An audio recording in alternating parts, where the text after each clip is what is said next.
You are listening to Lone Star Community Radio on 104.5 KCZW LP Conroe and 106.1 KZCCLP Conroe and worldwide on irlonestar.com.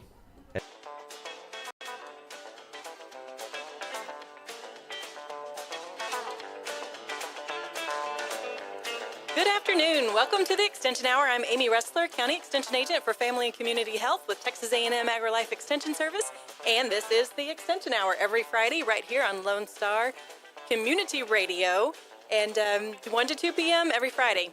That's us. And so I'm really happy to be here. And holy moly, y'all, it's March. It's crazy. I know. So we have lots of things going on, lots of good stuff for March. This day's pretty busy, of course, with our 4-H program. They're doing a lot of major stock shows right now. We've got a great robotics group that is actually competing in their robotics competition at the Houston Livestock Show sometime this week. So it's one of those things that's pretty cool. People don't always associate 4-H with robotics, but that is definitely something we do. And then a lot of the kids are also getting ready for what we call Roundup, and Roundup is contests that they do. And we'll have a county roundup, there's a district roundup, and there's even a state roundup. So it's kind of a culmination of all the project work that they've been doing, and then they do a big contest.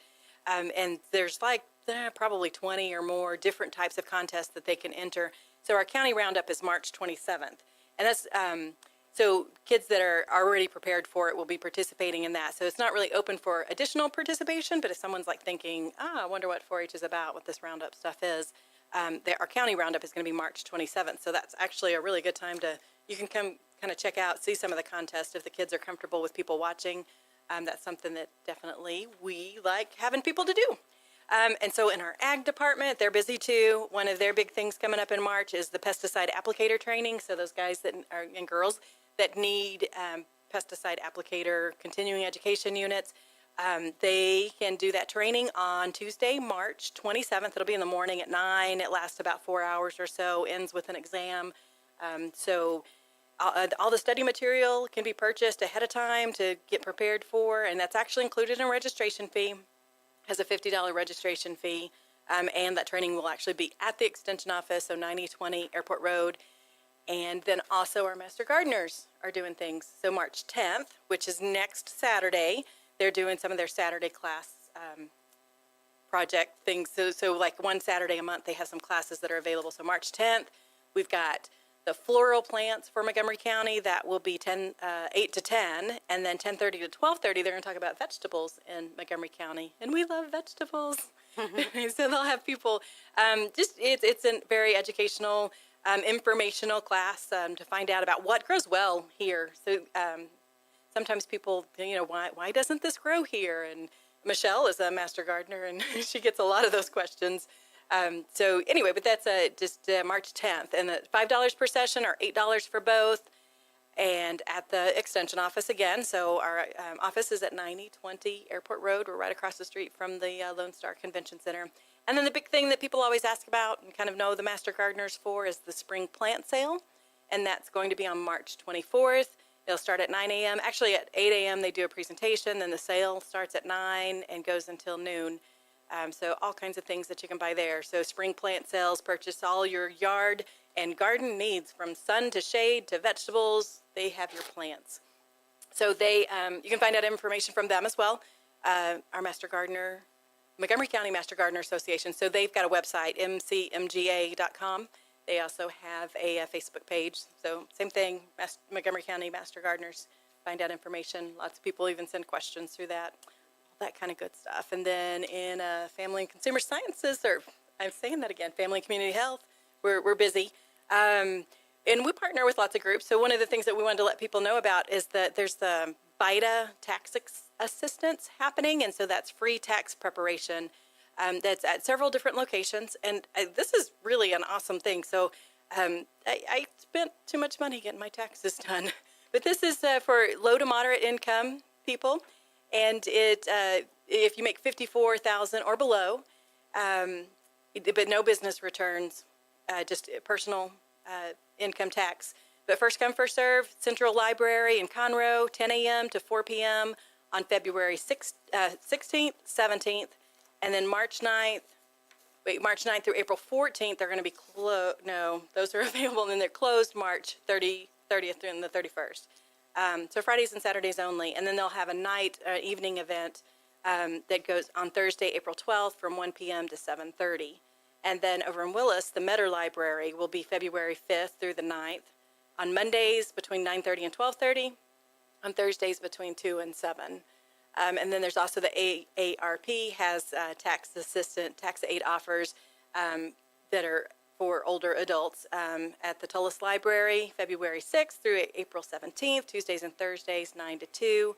South Regional Branch, February 6th through April 17th, Tuesdays, Thursdays, and Fridays, except for 8th, February 8th, March 20th, March 30th. Also in Magnolia at the Malcolm Purvis Library, February 6th through April 17th on Tuesday, 9 to 12. And I know that this is a lot of information, but you can contact us at the Extension office, and we will be happy to share that information. And then there's also information available at the library website, so that's countylibrary.org. You can find out, you can see all of the things posted on there. So thanks, Michelle. There's lots of good stuff there. And then, so in the studio with me today, I have Michelle Scaife and Priscilla Chacon, and they are Better Living for Texans Extension Assistants.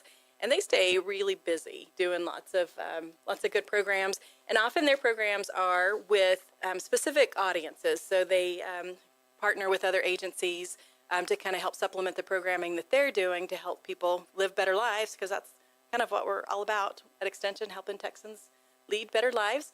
But you guys have been talking for a while, so I want you to say hello and share some of the classes that you've got going. Okay, well, this is Michelle Scaife, and like she said, I'm a master gardener and nutritionist and work with Better Living for Texans. And we have been, the biggest kind of program that's going on right now for me is growing and nourishing healthy communities. We have a group of veterans that we've partnered with the local military veteran peer network and our local American Legion and our Wounded Warrior office to bring veterans who have different abilities or needs and share with them home gardening, how to connect with their family, how to build adaptive beds for their different situations, how to get some food growing, and then we're also talking a little bit about how to preserve that food or what to do when you start harvesting that food. We have Step Up to Scale Down, some fitness and health classes that are going on in some local apartment complexes in the area, and we're at various centers teaching nutrition and food safety. Awesome. Priscilla?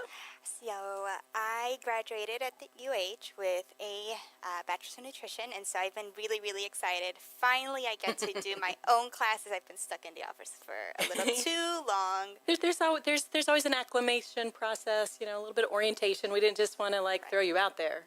So. But we kind of did. No, I'm just kidding. No, so what I've been doing is I've been starting with our easier curriculum. Well, not easier, but it's a shorter curriculum, which is Fresh Start to a Healthier You. I've been at various crisis centers, and also I've been working a lot with Willis Parent Resource Center. And so we've just been learning about, food safety, basic nutrition, basic, meals that we could just plan ahead, and, just those easy swaps. And I always tell them people, the main thing that people usually get is they get scared. They get scared to go into this new, healthier lifestyle.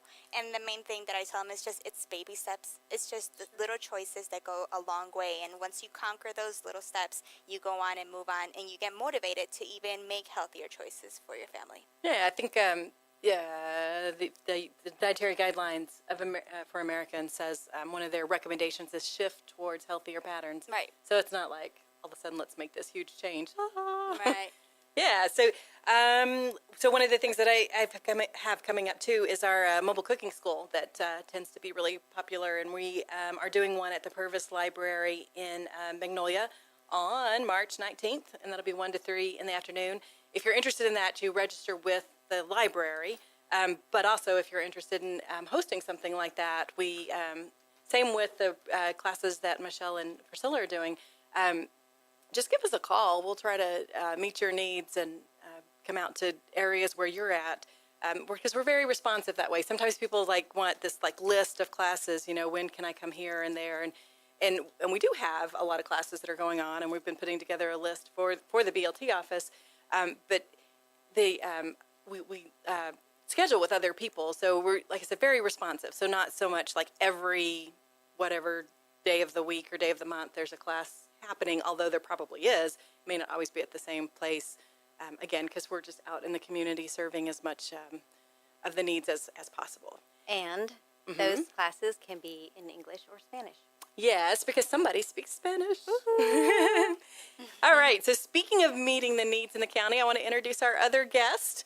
And we have a couple minutes left before we have to go to break. So Marcella, introduce yourself. Hi, so my name is Marcella Briers. I'm with Lone Star Family Health Center. I'm the program manager. Just got started here in January, and our goal, we have taken on a big grant from the Episcopal Health Foundation that's also aligning with the Prevention Institute, which is a community-centered health home model. And the goal for this grant is to really get outside of the clinic walls and see what the community conditions are to assist in what we've decided was childhood obesity.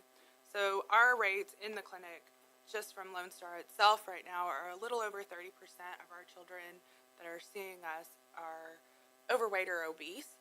So we really wanted to tackle that, get out in the community, mainly in the 77301 area code at first, to see what it is that we can change as a community with community partners, which is why I'm here with Texas AgriLife Extension, to see how we can improve these outcomes in the children that are having obesity issues. And as you know, some of these obesity issues cause diabetes, cardiovascular disease, sleep apnea, several things. So these really young kids are becoming really sick adults, and we want to kind of stop it, create a messaging, some more education, and really get with the community to see what services are already out there, expanding on those or doing a little better. Yeah, and a lot of it too is just developing some awareness, because I think sometimes people don't really realize, that how big the problem is, or how close the problem is. So we're going to talk about the problems, but we're also going to talk about solutions, because we are about extending knowledge and providing solutions with Texas A&M AgriLife. But we have to go for a break, so stay tuned, and we'll be back with Marcella and Michelle and Priscilla. Thanks for listening. You're listening to Lone Star Community Radio, 104.5, 106.1. I'm sorry, Dick. I'm messing it up all over the place. We'll be right back.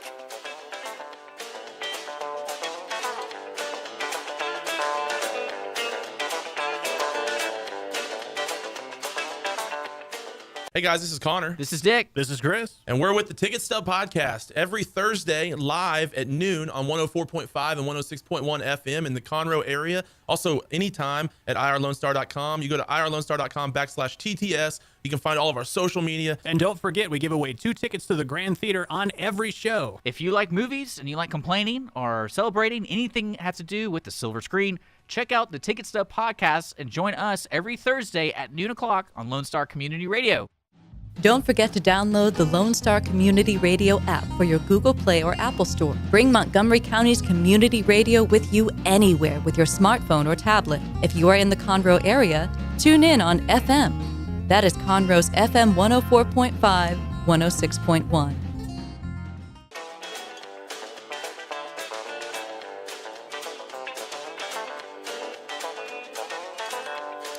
Welcome back.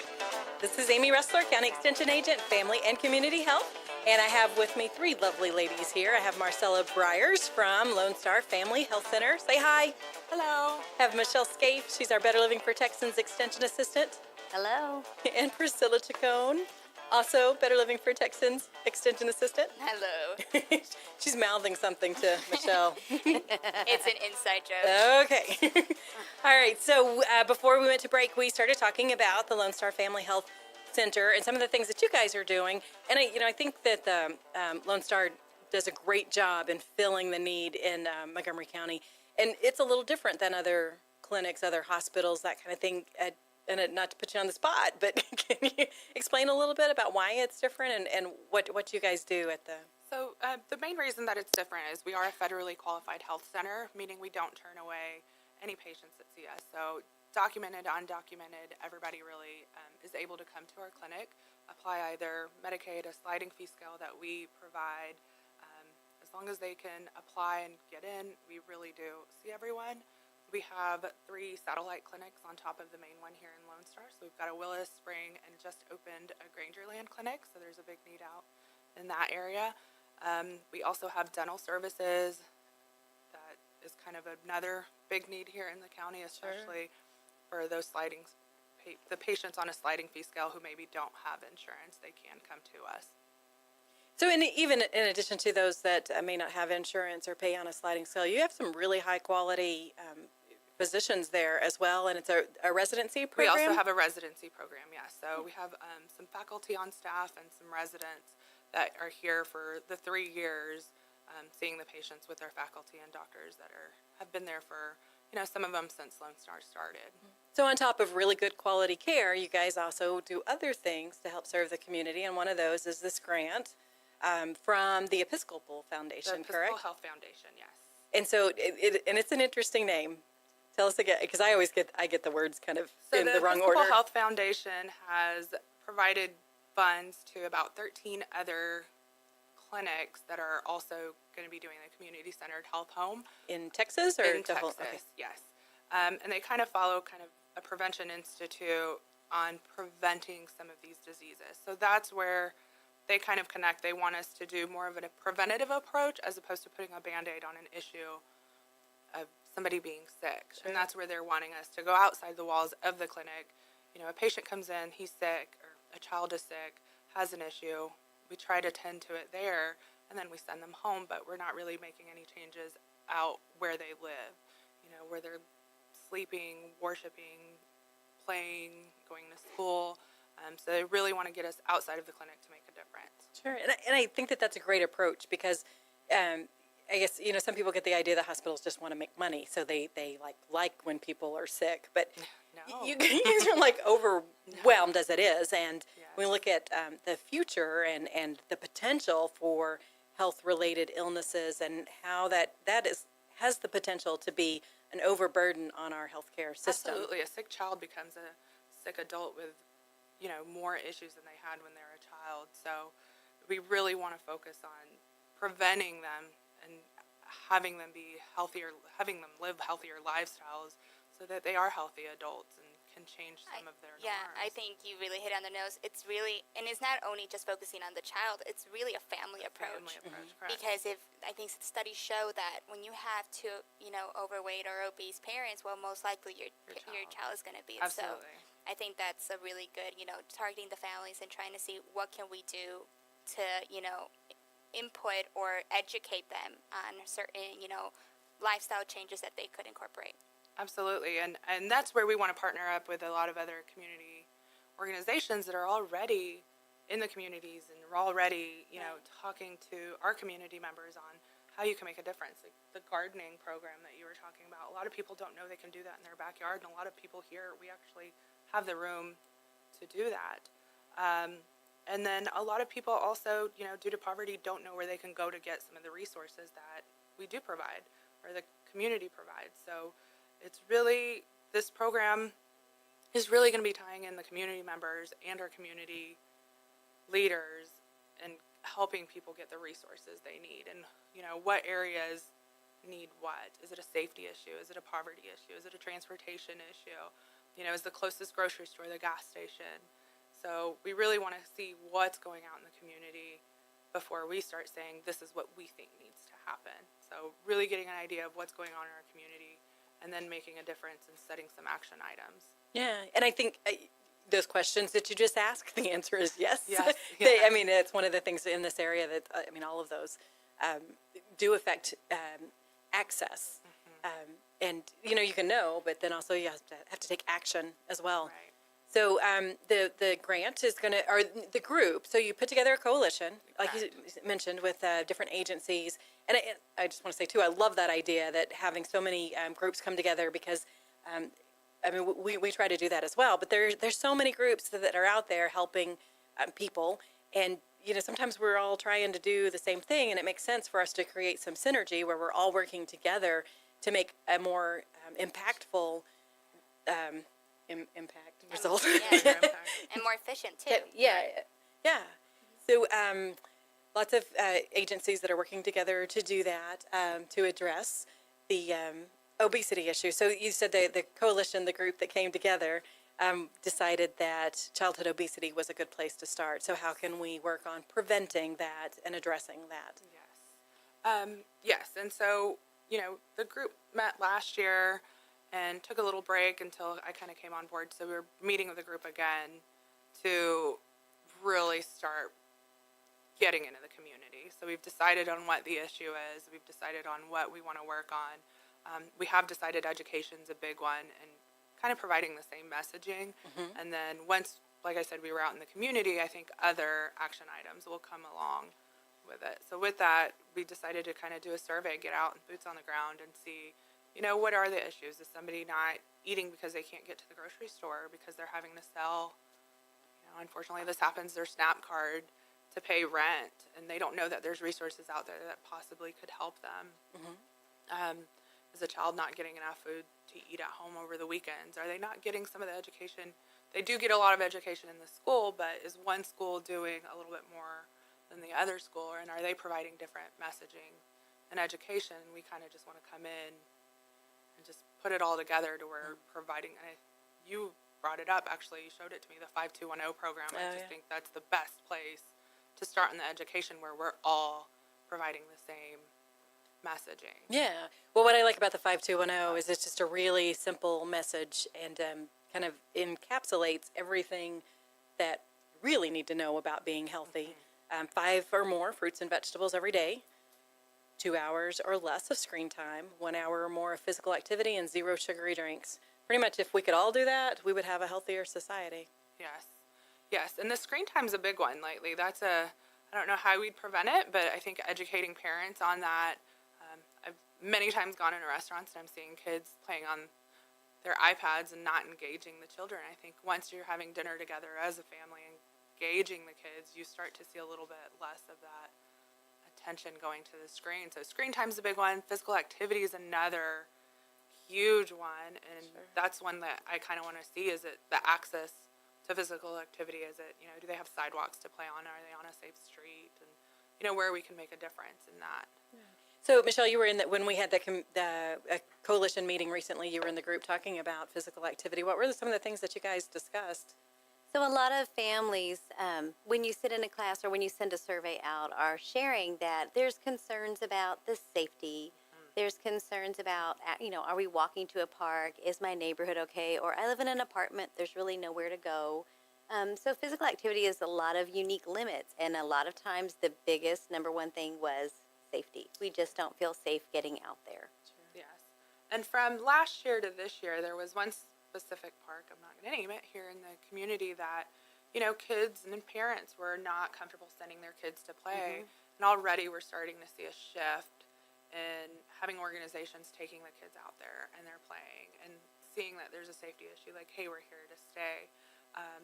Some of what the community-centered health home thing is, maybe it's creating policy changes. Maybe it's going to the police department and asking for a little bit more patrol in a certain area that maybe isn't so safe, so that parents do feel safe to let their kids go play.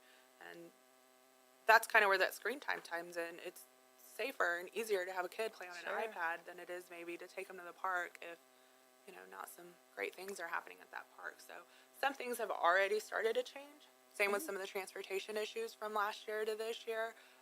You're starting to see more of a need in different areas and being able to drop off in different areas for food access. So, yeah, I think, us as a community want to see the change, and I think we'll all be great to see a lot of new things coming up.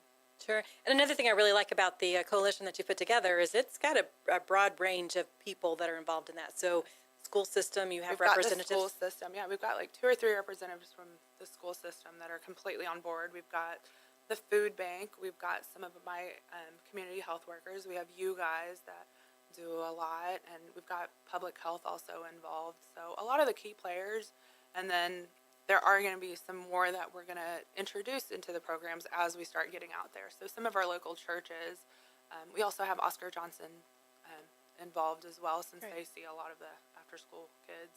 But there are some, like I said, the local churches and some of these other community leaders and community centers that people are gathering at to be able to provide some of the education and change. Sure. So in this project is going to focus on, we talked about the 77301 area code specifically to start with, but it may not necessarily stop there. That just was identified as a particular area of need. So challenges. 77301, if you look at a map, and like I think the CDC had a map of where the prevalence of childhood obesity is, 77301 was a huge one, and that's because we have a lot of population there, and other parts of the county it's a little bit more spread out. But if there's obesity in 77301, there's obesity in the entire county. Right. There's obesity in the entire U.S. Our stats have grown almost 10% each year. I'm sorry, in 10 years have almost doubled. So the BMI is how they're measuring this. All of that has just increased drastically. I really see it spreading outside of 77301. We can't just keep this to ourselves. It is a 3-year project, but it's something that will be ongoing if we do it successfully.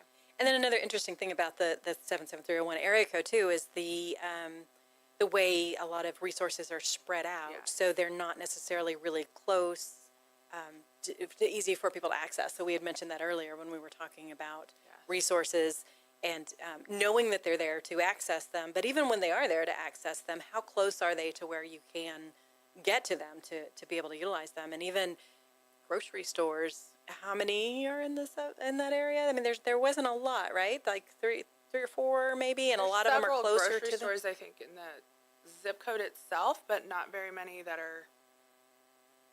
Well, no, I think there might only be like 2. I'm thinking even outside of 77301. I was thinking they were really, and there are 2 that are kind of close together. So Yeah. you have this giant zip code with 2 little stores Right. over here in the corner, but your zip code is spreading clear across the area. Right. And a lot of it's close to I-45, I-45. which is the eastern border or western border. I don't know my directions very well, but like the western border of that the 773. Yeah, and it really yes. spreads out And it does towards go the further out east. Yeah, and there's not as many there. So sometimes people are getting maybe It's groceries harder, at. and that's where they're getting the groceries at a gas station. You don't see a lot of fruits and vegetables. You see a lot of chips and sodas and Takis. That's a big one.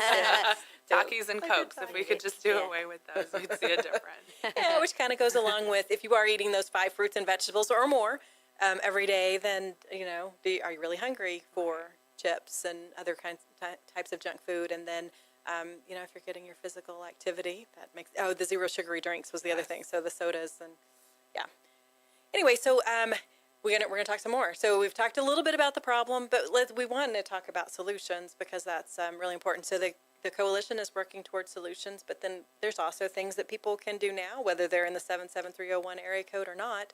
And so we're going to talk about that after we take a break. And you're listening to Lone Star Community Radio, 104.5, 106.1. I did better this time. Stay tuned. We'll be right back.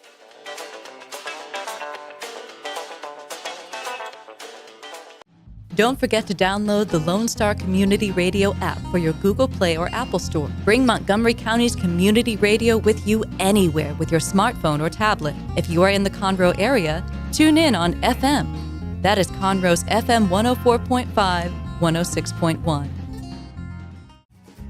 Listen in Mondays at noon to hear Conroe news from local nonprofits, businesses, upcoming events, Conroe Park events, news stories, and information that matters to you with your host, Margie Taylor of Taylorized PR.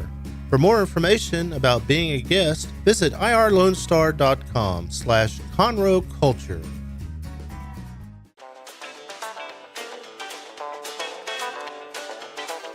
Welcome back on this lovely March afternoon. We're in March of 2018. Time is marching on. It's going fast.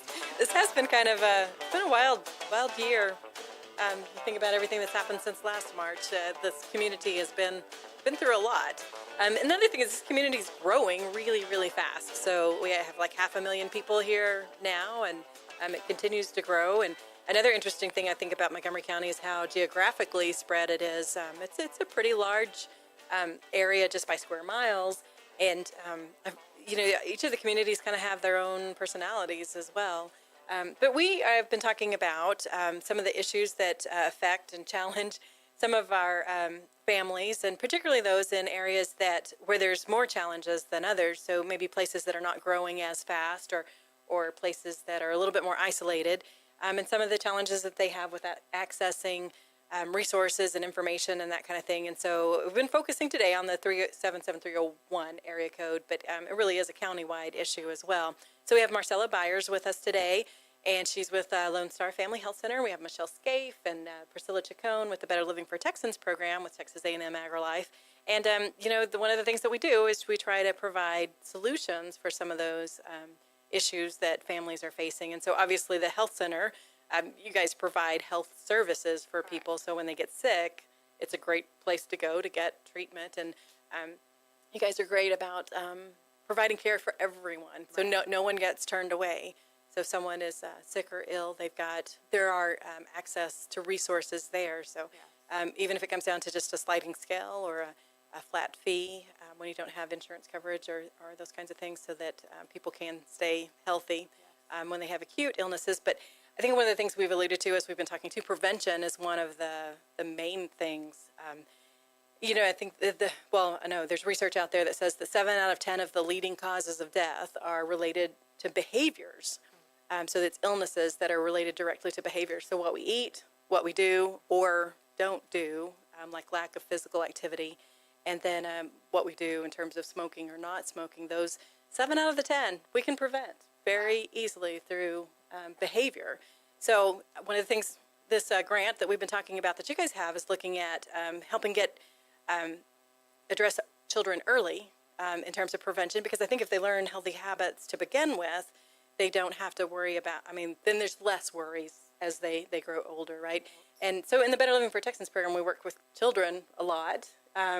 Grow, Eat, Go is one of the projects that we have. That's actually how Michelle started working with us in Extension as our project specialist as we were developing the Learn, Grow, Eat, and Go project. And then Priscilla just got to go to a training.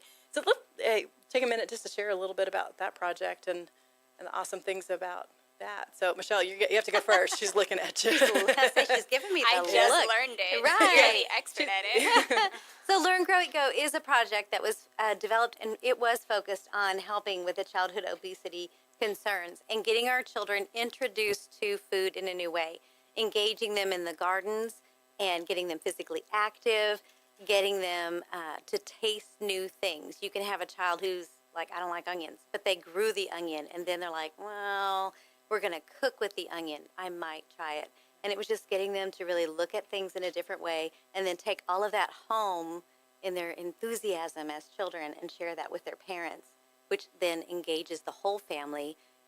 When you see them at the grocery store accidentally on a Saturday afternoon and they say, my child has me buying spinach because you made a quesadilla. So that was the kind of the nutshell of what we're doing, is getting out into the school and just reconnecting, reintroducing kids and getting them excited about food again in a good and healthy way. Sure. Yeah. I was just at the training. It was a training for everybody that wanted to incorporate this program into their schools. And it was a really cool success story with these 8th grade teachers, and they kind of needed, an extra class, and they chose Learn, Grow, Eat, Go as an elective. And what was interesting was not only that they incorporate more vegetables into their diets because they were just so excited that they had grown and they just had this pride of ownership type of thing, but it also even reduced the amount of behavioral problems that they had in school. So there was less in school suspensions, and not to say it's just the main solution, but it's really interesting to see how the kids grow such an interest in learning about new foods, and they end up learning how to try new things, and they're more excited because they see the fruits of their labor in the garden. So it's really interesting to see. So literally the fruits of their labor. Yeah. And so I think that's another interesting thing, that families, when you have challenges, you can grow your own food. You might not be able to be completely sustainable because some things grow well here, some things don't. But there's a lot of families that'll have even just container gardens. So they don't necessarily even have to have a lot of space and a lot of land to do that. What's your favorite? You've talked a lot about different types of container gardenings. Tell us some about what you've seen. So one of the most simplistic things to do is get a 5-gallon bucket. And we find them all over the place. Food service places, have them everywhere. And just put some drain holes in it. You can grow tomato plants. You can grow carrots. Anything will grow in a bucket, really. As long as you're in the right, season. Like March is the time to plant. So this is a great time to think of one thing, one food that you enjoy that you would like to see grow, and just put it in a bucket and see what happens. And you mentioned before too, food grade bucket, not a Yes. chemical bucket.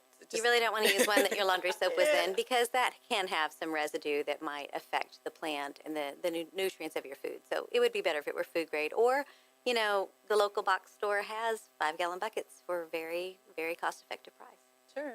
And lots of folks want to, sometimes they'll don't want to plant in an old tire, which is great for florals and decorative things, but probably wouldn't want to grow food in that. So make sure whatever you're Not growing so it in is much. fine for food. And yes, and they do sell black weed barrier fabric, which helps to prevent, even if you're using treated woods or cinder blocks, if you're lining that area with the weed barrier fabric, which is very cost effective, or even old newspapers or cardboard, it's going to prevent some of that, erosion and leaching that can happen.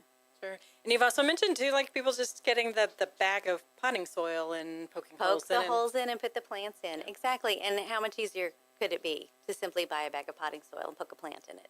And everything you need is right there. So very simple. All you have to do is add water. We've had plenty of that lately. yeah. So growing your own food's a good way to have access to fresh fruits and vegetables. But, going to the grocery store looking for things in season is important. I mean, sometimes those, you can find things less expensive when they're in season. And then also fresh fruits and vegetables are great. But we try to encourage people to remember that the frozen fruits and vegetables, as well as the canned, I mean, with canned, you kind of have to watch out for sugar and salt, but I feel like the frozen fruits, and especially, they have kind of gotten a bad rep. People kind of, assimilate, fresh foods with healthy. But, I was reading an article, and it was showing how, it takes a long time for this produce to get from the farms to the grocery store. It's sitting, at the farm, then it goes in the truck, and then it, drives miles, and then it gets to the store, and then it stays there for a couple weeks until you go and pick it. And so fresh fruits, and they have kind of a less process time, and they just, they get picked and they get frozen. And, when they are frozen, it kind of decreases, or not decreases, but kind of inactivates the growth of the bacteria. And so stops the enzymes. Yeah, exactly. Right. And so, I mean, they're just as healthy, and they're a lot even economical, and they're already placed in already, portion sizes where you could grab and go, and whenever you need to, thaw them out. So I think they're an awesome idea to incorporate. Yep. And they're already cut for you. Yeah. Yeah, you don't. It takes a lot less mean, time to. prepare. Breakfast smoothies. You just throw it in the blender, and you're good to go. You have breakfast for that morning. And it's not going to go bad on the shelf. I mean, as long as it stays frozen, it's good. Yep. Which I like, because sometimes I have the best laid plans for this is what we're going to eat, but it may not happen. And so just being able to grab frozen stuff makes a big difference. Yeah, it does. And canning, so canned foods, right? So we want to watch out for added sugars and added sodium in the canned foods, and that's probably the drawback to those. But other than that, similar to the way frozen food is frozen at the peak of ripeness, it's usually canned at the peak of ripeness too. And then there's nothing wrong with canning your own food.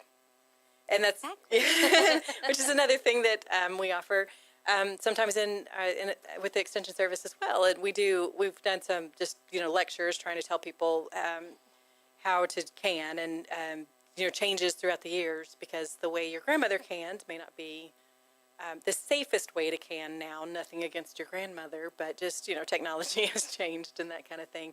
But when you can get an abundance of some type of produce, whether it's on sale or you've grown a lot, you have carrots running out your ears, so you can can those yourself, and actually it can be economical. I try to caution people too, though, because sometimes people think, oh yeah, canning is so inexpensive, and the initial investment is pretty high in terms of the canner itself and the canning jars and that kind of thing. But it is a good way to preserve food and have some vegetables later on when you have that opportunity. What's your favorite thing about canning? Seeing all those pretty jars on the shelves, it's almost like a piece of security, because you can you can open the pantry and say, I worked that hard, and there it is, and it's ready for me when I need it. So regardless of how you're getting it, canned, frozen, fresh, whatever, really the idea that we've mentioned before is that just getting lots of fruits and vegetables with that 5 or more every day. There's some research that suggests that 7 to 9 actually is a better target for good health and preventing a lot of those diseases that are related to nutrition, but just getting a lot. So, so what's your best tip for helping people get more fruits and vegetables in their diet? Put the veggies on the plate first. When you're getting ready to sit down for dinner, if you'll put the vegetable on the plate first, then you didn't run out of room. That makes sense. Focus on the vegetable first. Literally, let that be the thing that you start with. My friend actually did that with her two daughters. They didn't get their protein until they were almost halfway done with their vegetables. At first, I was like, why is she not thinking of chicken? But it made sense. They were getting full on the veggies that they otherwise wouldn't eat or pick at. And, then you add the protein. And very healthy girls. So it was really neat to see that. But Sure. Yeah. that's a good tip. I mean, I'd say meal planning. Meal planning is, sometimes we get, caught up in the rush of things and we don't have time and we just kind of throw whatever is there, which is usually nice carbs and protein, right? And we forget about our nice leafy greens and our fruits. But meal planning is really important. You kind of lay out and you kind of could go to the grocery store. Okay, what, vegetables can I have this week? Or what new vegetables can I try out? So meal planning is definitely something you should incorporate or try to incorporate. Sure, so that you can count. Did I get my 5? Exactly. Can I make it to 9? Exactly. Okay, so we want to talk a little bit more. We have to take a little bit of a break, but we're going to come back. We've got a few more tips that we want to share, a challenge to issue to our community to help make our community healthier. And you're listening to Lone Star Community Radio 104.5, 106.1, and worldwide on irlonestar.com. So we'll be right back.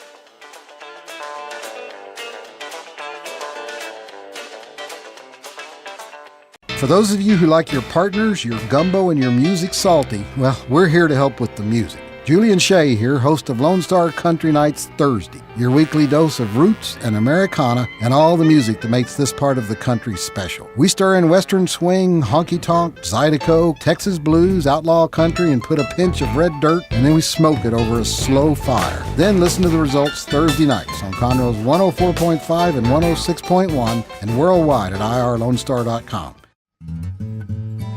Lone Star Community Radio is looking for those who are interested in hosting their own talk show. With monthly and weekly slots available on Conroe's FM 104.5, 106.1, and on irlonestar.com. Start your own podcast, create your first YouTube channel, and be on TV. Contact Lone Star Community Radio online at irlonestar.com or call the station message line at 936-647-3776.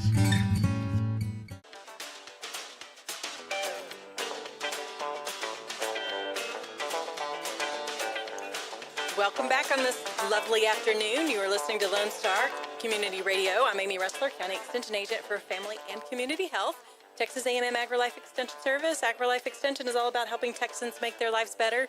And in Family and Community Health, we're all about helping Texans make their lives healthier. So, healthier lives are better lives, right? Yeah. So we have today with us Marcella Briers from Lone Star Family Health Center. We have Michelle Scaife and Priscilla Chacon, Better Living for Texans. And so one of you, it's going to be you, Michelle. Go ahead and explain. Priscilla's going to give you that look.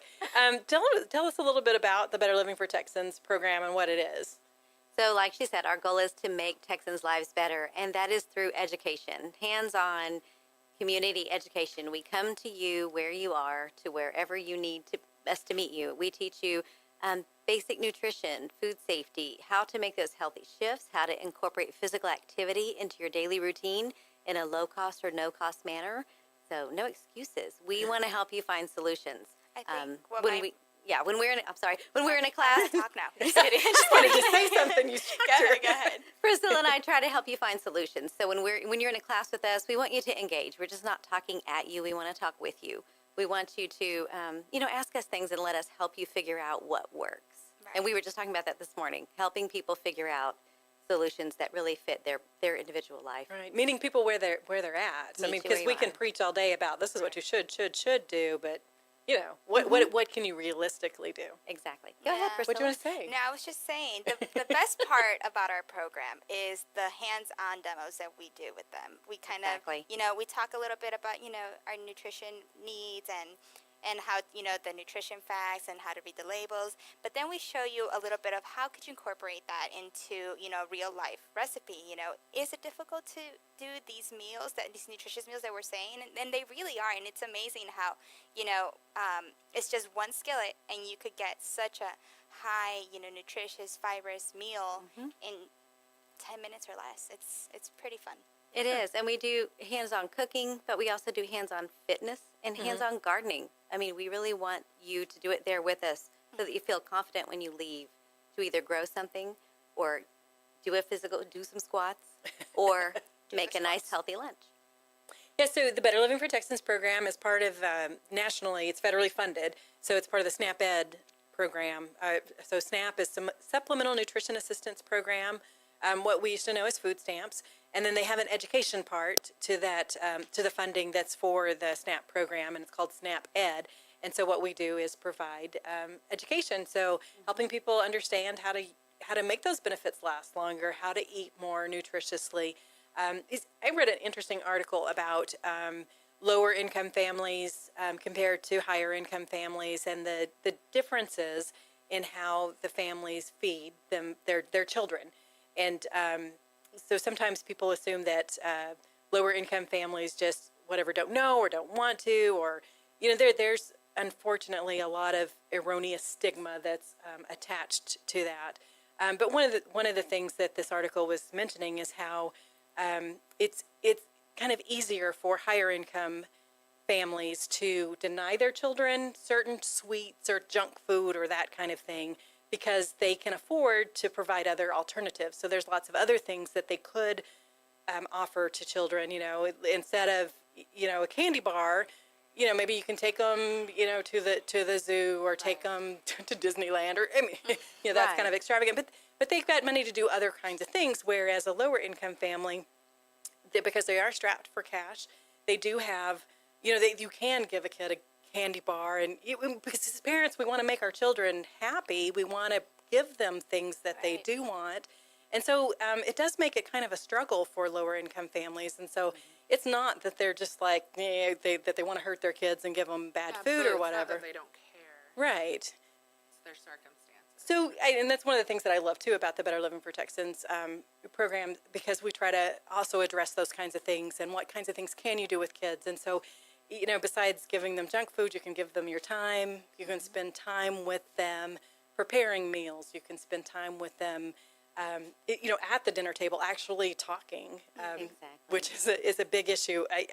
For all families, it's just spending that time talking. And there's a lot of research about how that helps with relationships within the family, and then also our relationships with food has a lot to do with our experiences growing up and conversations around, or the dinner table, or if it was completely absent, when we were growing up. That just really, there's a lot of psychology to food and why we eat what we do. So again, helping address people where they're at, and as we mentioned in the first segment too, or second segment sometime today, about just kind of shifting towards those healthier patterns, making those little steps to make better choices.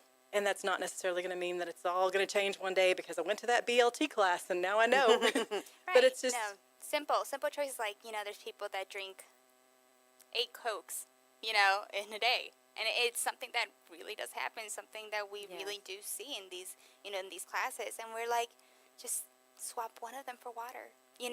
Choices, such easy choices like that is what we really, really strive on. And then we really do congratulate them and just root for them on those choices that they decide to change.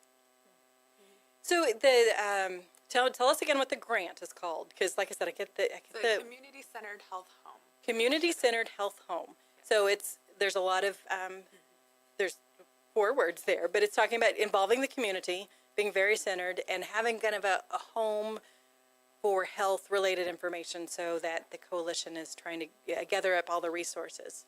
Yes, and it's really being healthy at home. It starts at home and in your community, and seeing what those. Right now, we're trying to see what our social determinants are. Why are people not eating healthy, or why are people not being active? So our goal is, get out, do a survey, see what's going on, and come back with an action item on how we can help the community or provide resources for them. So we have been getting resources. And on that, if anybody, any community leaders would like to participate in any of these surveys with your community, you can email me at mbriers@lonestarfamily.org, and that's mbriers@lonestarfamily.org, and we are happy to come to your location, provide the survey in a focus group almost, provide a little education, and then give some feedback on resources they can use. And there's actually some talk about having some focus groups as well, Yes. right? So probably reaching Yeah, out we with don't want to focus- do a survey and send somebody on their way. We want to do something where we're kind of closing the loop and coming back to them and saying, okay, this is where you can make a change. Right, because sometimes I can't say what I want to say on a survey. Right. But in a focus group, I could probably tell you what I mean and have more of an opportunity to explain.